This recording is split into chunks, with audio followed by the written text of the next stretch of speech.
Has shown on numerous occasions a great love and understanding for small children. She's also very affectionate towards animals, whether they be her own or someone else's. Oh, Bob.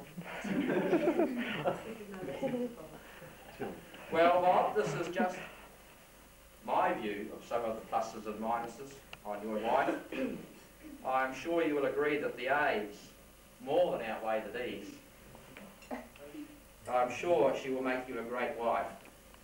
Oh, and by the way, sneaky again, when you're out, and I go to see Mum, I can tell you, Bob, that she's also in good health.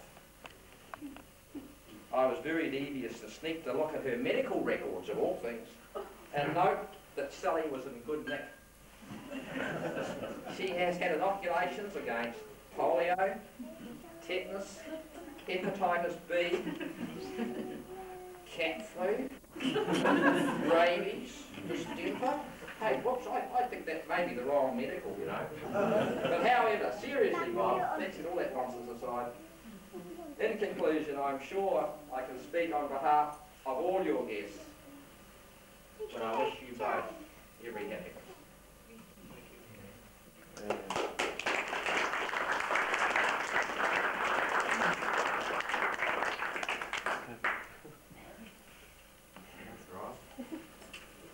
I'm very honoured to have been asked by Bob to speak on his behalf and tell Sally a little bit about his background.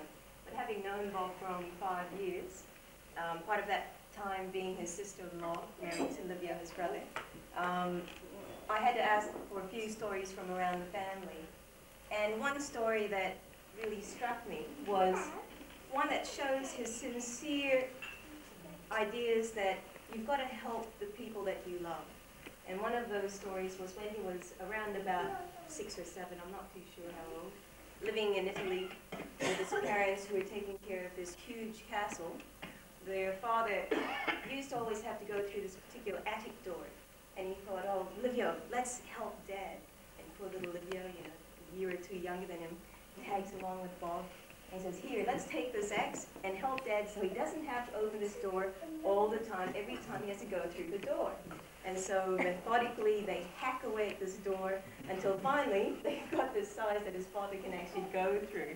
Unfortunately, their parents didn't quite see the usefulness of that task, and I don't think they thanked them quite as much as Bob would have wanted them to. We became in-laws and married Olivia. That was a very special time. And the third time was when he actually changed his name from being Bob just in general, but Flavio to his mum, to actually Robert Aaron Gordon, which he was very proud to take the same last name as Sally. But still he's Flavio to his mum, so if you hear that name, that's who she's talking about. And the last one, of course, is he's actually moved here to New Zealand. And it's a country that he and Sally have talked a lot about while they were in Australia. It's a place with fresh air, unfluoridated water, and a healthy place to live as well as to bring up a family. They share so many things. That's why I can't imagine a couple that's so well suited. At one stage when he was in high school, he thought to himself, oh, how can I be really creative with my electrical knowledge? So he decided it'd be interesting to see what people actually say in the confessional booth at church. But Bob's so discreet, he still hasn't told us what interesting things people can reveal in confession booths.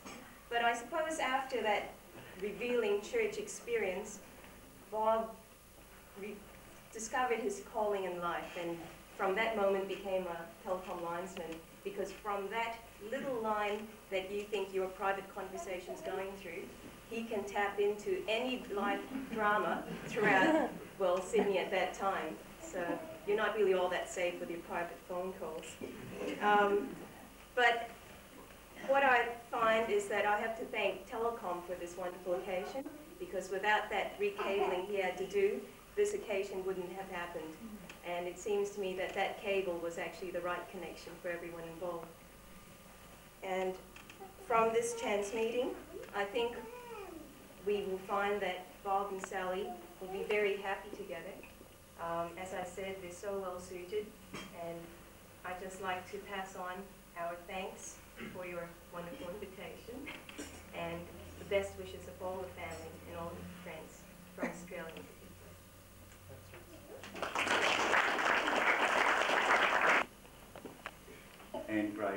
and their friendship and hospitality to each one of us. Thank you, Jim and Grace, very much for all you've done over the past years. And I ask, ladies and gentlemen, would you please be upstanding and drink to the health of Grace and Jim. Grace and Jim.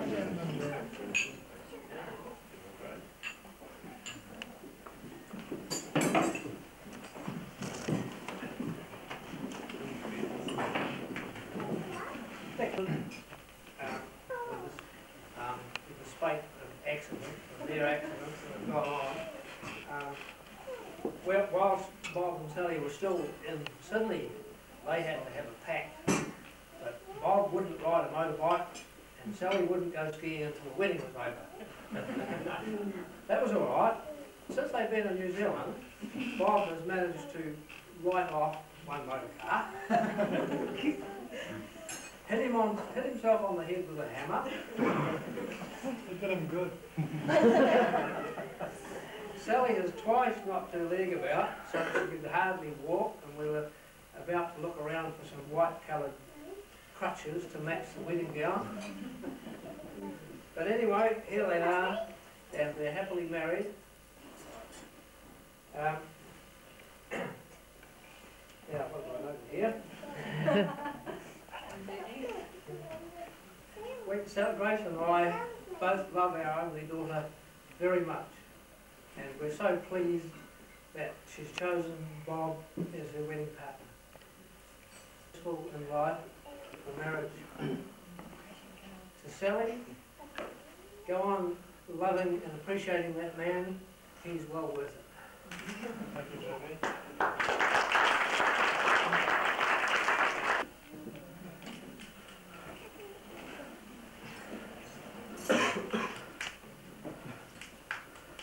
I would like at this point to ask Bob's friend John Olive to propose a toast to Bob's mother, Mrs. Borgie. First, I'd just like to say to Bob, all his friends overseas and in Australia, that we will miss him in the years that he'll be, or years or lifetime that he'll be staying here in New Zealand. And I'd just like to, on behalf of everyone, just wish you the best. So I'd like you all to charge your glasses, please, for a toast to the Australian contingent's chief cook, bottle washer, and provider of spaghetti, and the only person alive who can wake Bob, Flavio, or Robert up in the mornings with a fork. Mrs. Borgie.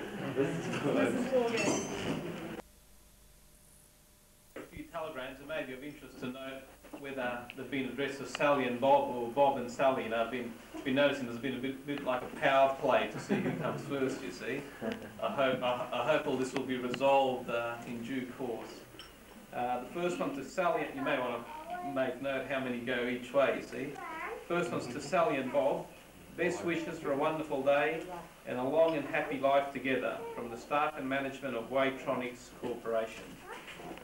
The next one's from Italy, from our grandmother. She's written numerous things in Italian, but I've translated the gist of what it was about. We remember you with much affection and we share your happy day even though we are far away. Best wishes to you and Sally from all over in Italy. To Bob and Sally, the best of luck, and I won't lift up any tent flaps on your honeymoon, from John Tango in Sydney. So if you're camping in tents, John won't be there to harass you. To Sally and Bob, all the best, every happiness today and always. Love from Carl and Cheryl in Sydney. From Paula and the girls at Just Storage in Sydney. If you get time on your honeymoon, try and do some vertical jogging as well. Paula and the girls for that. From John and Sharon, this one. Oh, no. Don't spring on the inner spring, or there will be offsprings next spring. Winston Reitman's and family in Sydney, to send the best regards. From Lorraine and Julie, we hope that married life is not too much of a hair-raising experience. And quite a lengthy one here from Grant Brum. Best wishes to Sally and Bob Gordon. Congratulations and best wishes on your special day. I'm sorry I have to be so far away. I would love to be there to celebrate with you, but my mother Jenny and my father Jeff and the rest of the family are there. Sally, I bet you make a beautiful bride. It would have been me standing by your side. You would have had a much better catch in me. For I am much more handsome than Bob, you see. But all jokes aside, I wish you all the best, like good luck, health and all the best. May happiness shine on the rest of your life as you start off this day, husband and wife. So all the best from Adelaide, Australia. Until I see you again, love from Grant, Trump and Kerry.